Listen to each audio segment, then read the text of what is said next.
Well, thank you very much. We had a terrific meeting. We discussed a lot of things. As you know, I had an excellent phone call with President Putin that lasted for over 2 hours. We discussed a lot of points, and I do think we're getting a lot closer, maybe very close. The President and I just spoke to the European leaders. They were President Emmanuel Macron of France, President Alexander Stubb of the Republic of Finland, President Karol Nawrocki of the Republic of Poland, Prime Minister Jonas Gahr Store of the Kingdom of Norway, Prime Minister Giorgia Meloni of the Italian Republic, Prime Minister Keir Starmer of the United Kingdom of Britain and Northern Ireland, Chancellor Friedrich Merz, the Federal Republic of Germany, Secretary General Mark Rutte, the North Atlantic Treaty Organization, NATO, President Ursula von der Leyen of the European Commission. We spoke to all of those great leaders. They're all great leaders. And we had a great talk with them after we were completed. We thought it was appropriate to speak with them. And our meeting was excellent. We covered, somebody would say 95%. I don't know what percent, but we have made a lot of progress on ending that war, which is really certainly the most deadly war since World War II, probably the biggest war since World War II. And I want to thank Steve Witkoff, who's here, and I'd like to thank Jared, who's here someplace. Thank you, Jared. And thank you, Steve. What a great job you've done. Jared Kushner, Steve Witkoff. And Marco Rubio is here. Thank you, Marco. And Pete Hegseth is here. Those two people are doing an unbelievable job. And the 4 people on this one are doing, I don't think anybody could do it. And we'll see if it gets done, but it's very close, certainly. Nobody would even have a chance of getting it to where it is right now. Nobody would have thought that was possible. So I just want to say we've done very well. We've had discussions on just about every subject. And that includes with President Putin before. And we went into great detail, and we likewise went into great detail today. And it was an honor to have you at Mar-a-Lago and have lunch. I hope you enjoyed the food. Your people enjoyed the food, I can tell you that. You're big, strong people. Your general over there looks like central casting. I want to also, by the way, speaking of generals, we have a great general. General Raisin Kane, who is here someplace. Thank you. General, thank you very much. He's great. So, Mr. President, maybe you want to say a few words, Yeah. and then we'll speak over the next couple of weeks. We'll speak probably quite a bit, but we'll speak tomorrow. Thank you very much. Appreciate it. Thank you so much, Mr. President. Thank you. Thank you for everything.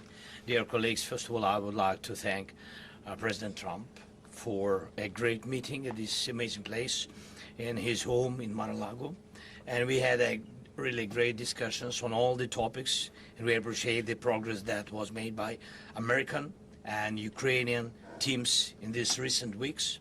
Special thanks to Steve Witkoff and Jared Kushner, and thank you to for their engagement and full commitment, and also to our team, and first of all to Rustem Umerov and General Gnatov, and to all our teams. And we discussed all the aspects of the peace framework, which includes, and we have a great achievements, 20-point peace plan, 90% agreed, and U.S.-Ukraine security guarantees, 100% agreed. U.S.-Europe-Ukraine security guarantees, almost agreed.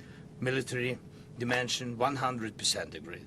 Prosperity plan being finalized, and we also discussed the sequencing of the following actions. And we agree that security guarantees is the key milestone on peace, and our teams will continue working on all aspects. We also had a joint productive call with European leaders, like President Trump said already, and a lot of leaders, including NATO and the EU. And we agreed that our teams will meet in upcoming weeks to finalize all discussed matters. And we agreed with President Trump that he will host us, and maybe in Washington, European leaders and Ukrainian delegation, yes, in January. And Ukraine is ready for peace. And once again, would like to thank President Trump for a warm welcome and substantial discussion. Thank you, Mr. President. Thank you very much. Thank you so much. Mr. President. Any questions, please? Mr. President, we've just heard some digits from President Zelensky, 90%, 100%. The U.S.-Ukraine security guarantees, what number are we at right now? Well, I think look, you can say 95%, but I don't like to say percentages. I just think we're doing very well. We could be very close. There are one or two very thorny issues, very tough issues, but I think we're doing very well. We made a lot of progress today, but really we've made it over the last month. This is not a one-day process deal. This is very complicated stuff, but I think when the president says 95, I think, could be close to 95%. Yeah, please, behind you. Mr. President, have you agreed on the so-called free trade zone on Donbas? How to separate the sites? How to make the separation line? Who will be responsible? The word for agreed that? is too strong. I would say not agreed, but we're getting closer to an agreement on that, and that's a big issue. Certainly, that's one of the big issues, and I think we're closer than we were probably. It's unresolved, but it's getting a lot closer. That's a very tough issue, but one that I think will get resolved. Yeah, please. Mr. President, we are receiving some mixed signals coming from Moscow, even after you spoke with President Putin. Can you assure us that you have received written or any formal response from them? Well, what was the issue? You have to tell me. What did they say? So they are telling that Ukraine has to give up Donbas. Just very recent statement coming out. Well, that's what they've been asking for, and there's a dispute about that. So they're going to have to iron that out. That's an issue they have to iron out. But I think it's moving in the right direction. If they reject or delay the solution or peace agreement that you try to achieve, If something doesn't happen, you mean if something doesn't happen? Yeah, go ahead. May I ask? No, go ahead. You're going to finish your will question. there be any step that the United States be prepared? Well, to we'll take? see. Look, we'll see. But I don't want to talk about that because I think we're getting pretty close. Yes, please. May I ask the President of Ukraine Please. about territorial question? Mr. President, what is your take on Donbas status? Are you prepared to see it as a free economic or demilitarized zone? No, we spoke about 20 points plan, and I'm happy that really our teams very close to results, and I agree with President Trump that our teams worked not one day and not one week, more than 1 month, beginning from Geneva, then 2 meetings in Miami, then we had Berlin, and now we have Mar-a-Lago. So this is a very difficult question. You know our position, so it's we have to respect our law and our people. We respect the territory which we control, and of course our attitude is very clear. That's why President Trump said this is a very tough question, and of course we have with Russians different positions on it. And have you discussed referenda about? No, when we speak about referendum, we spoke that it's one of the key. We can have referendum on any kind of points of this plan. I said that we can use referendum like for the plan, or we cannot use referendum. It's one of the key. We can use this possibility of parliament to vote according to the law or to have referendum. Doesn't matter. This referendum, if the plan will be very difficult for our society, very difficult, of course our society has to choose and has to vote, because it's their land, the land not of one person, it's the land of our nation for a lot of generations. They'll probably have to get their plan approved by parliament or by referendum of the people. You would think that they want, I know they had a poll that it's 91% in favor of ending this war, so they want to end it like everybody wants. Russia wants it ended, everybody wants it ended, and we want it ended. I want it ended because I don't want to see so many people dying. We're losing massive numbers of people, the biggest by far since World War II. So we want to see it ended, absolutely. President Yes. Trump, you said at the top that you plan to speak again tomorrow. Is that correct? I might. It depends on what happens tomorrow. If there's an additional something to add, otherwise there's no reason to. We're in the process. Jared and Steve are working very hard to get something done, and if there's something that comes up, I'd speak, but otherwise I don't think there's any reason to. In your mind, sir, what are the thorniest issues still unresolved after the? Well, I think the land you're talking about, some of that land has been taken. Some of that land is maybe up for grabs, but it may be taken over the next period of a number of months, and you're better off making a deal now. Look, let me tell you, they have been very brave. They fought very hard and continue to fight very hard. and do tremendous damage.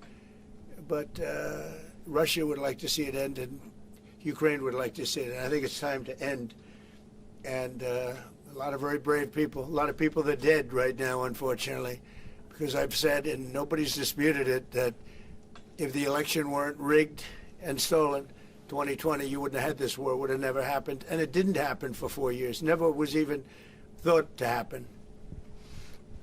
And I spoke with President Putin. I got along with him very well, despite the Russia hoax, which was a total hoax. He used to say, what is going on over there? But it was a total hoax, as he knew and as I knew.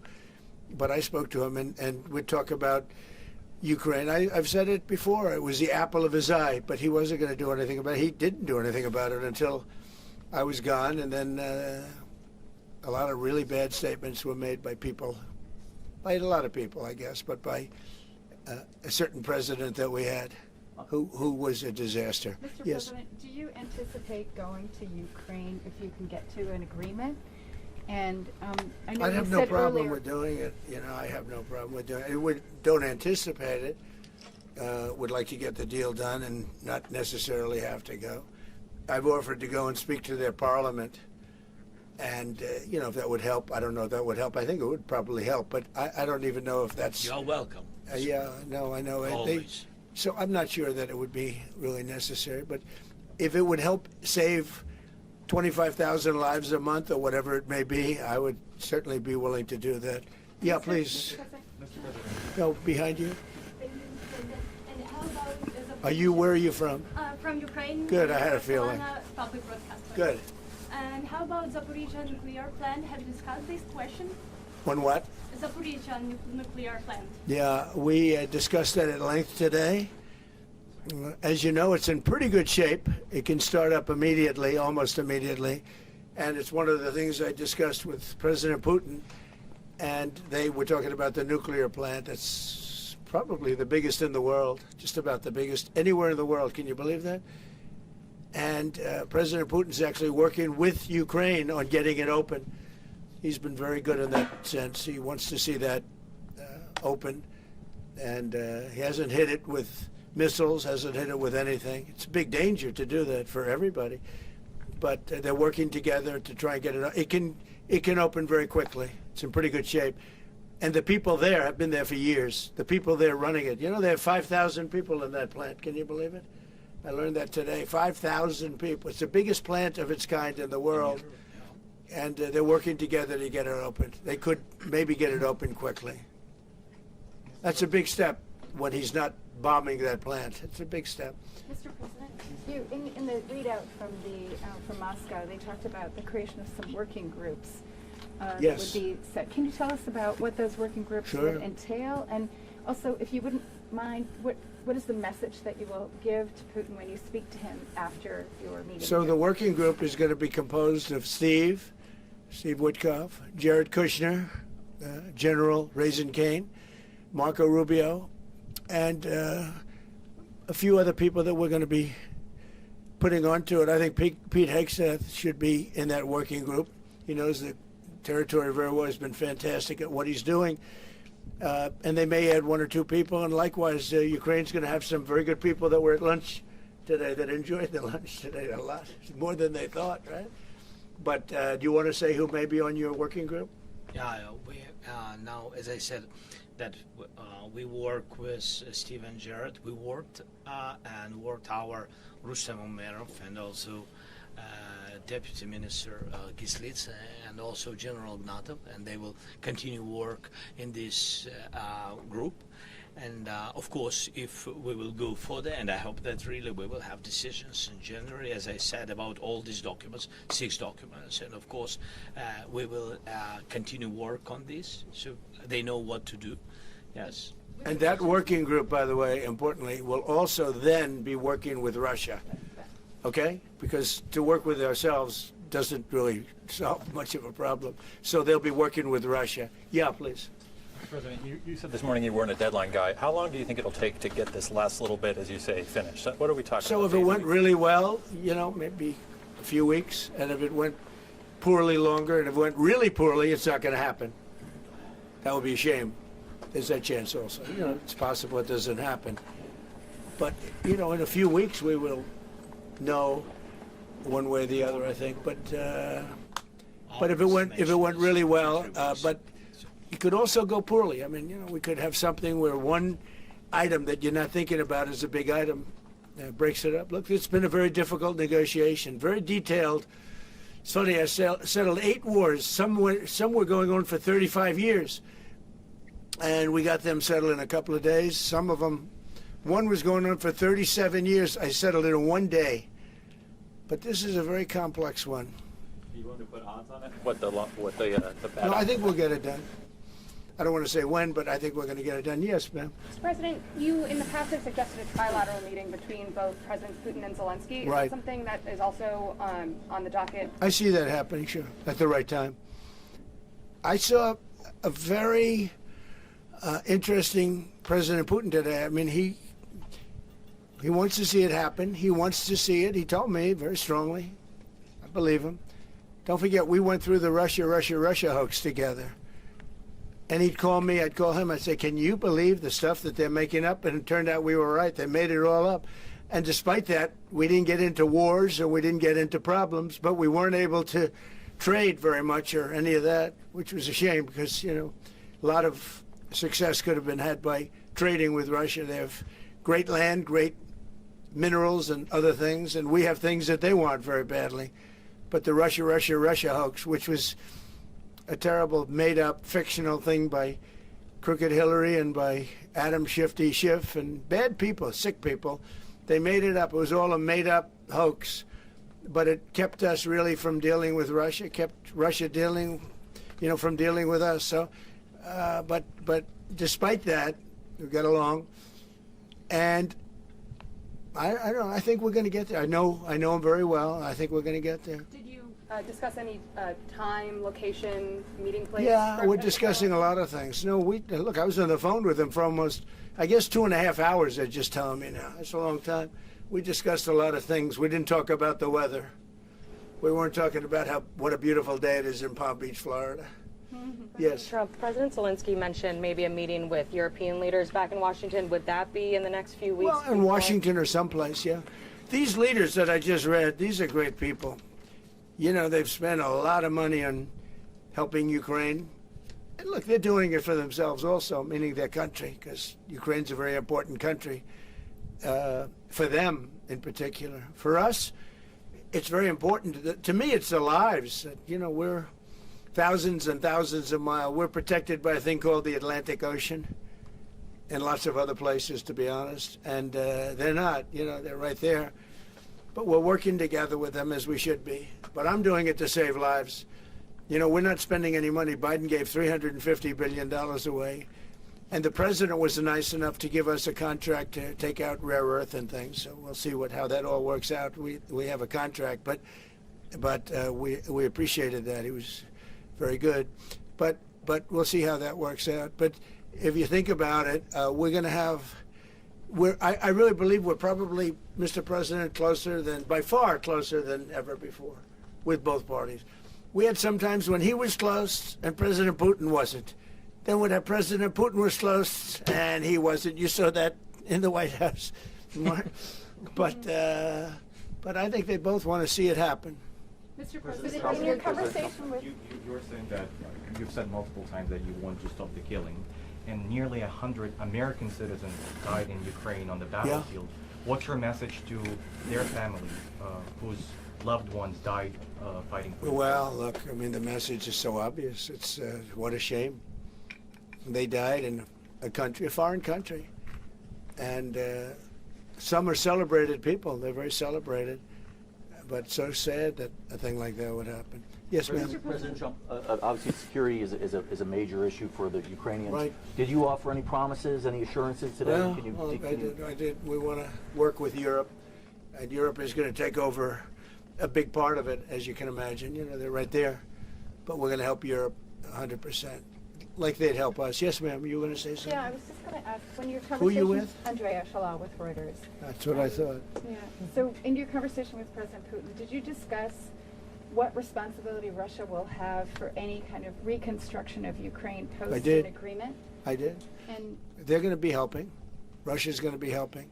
Russia wants to see Ukraine succeed. Once, it sounds a little strange, but I was explaining to the president, President Putin was very generous in his feeling toward Ukraine succeeding, including supplying energy, electricity, and other things at very low prices.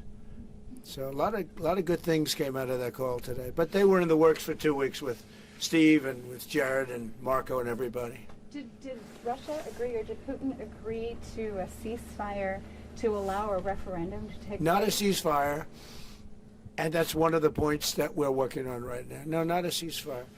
He feels that, look, you know, they're fighting and to stop, and then if they have to start again, which is a possibility, he doesn't want to be in that position. I understand that position. The president feels strongly about that or something, but I think we're finding ways that we can get around that. But I understand President Putin from that standpoint. You know, you have to understand the other side. And, you know, I'm on the side of peace. I'm on the side of stopping the war. So, but I think that's a problem that's going to get solved. Yeah. Would people who live outside of Ukrainians who fled during the war be allowed to participate in the referendum? What do you mean, people where live? The people that left. refugees who The fled people to we have, Poland and Germany. if we speak about the people who are abroad, who are not on the territory of Ukraine, you mean that in Poland, in Germany, we have millions of people. Yeah, they have a referendum in the same of elections, in the same way how people come and vote. They have rights for this, and of course they have to come. That's why if we will come to referendum, yes, if we will come to such decision, people need infrastructure for this, and it's not simple. And that's why we spoke about it. It can't be in one day, very quickly. It's difficult because we need infrastructure. When you have millions of people, you have to build it in Europe, mostly in Europe for today.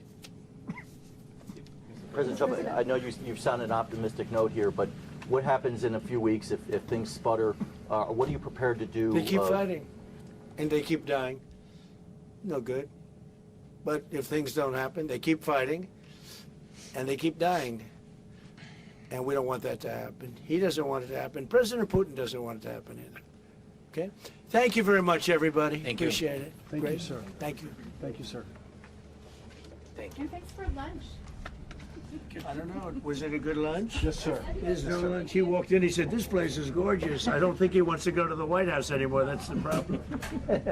I'm ready to go to the White House. I know. It is. The White House is a very special place, and so is this. I hope you enjoyed it. Thank you very much. So much. Thank you, sir. Thank you, sir. Thank you.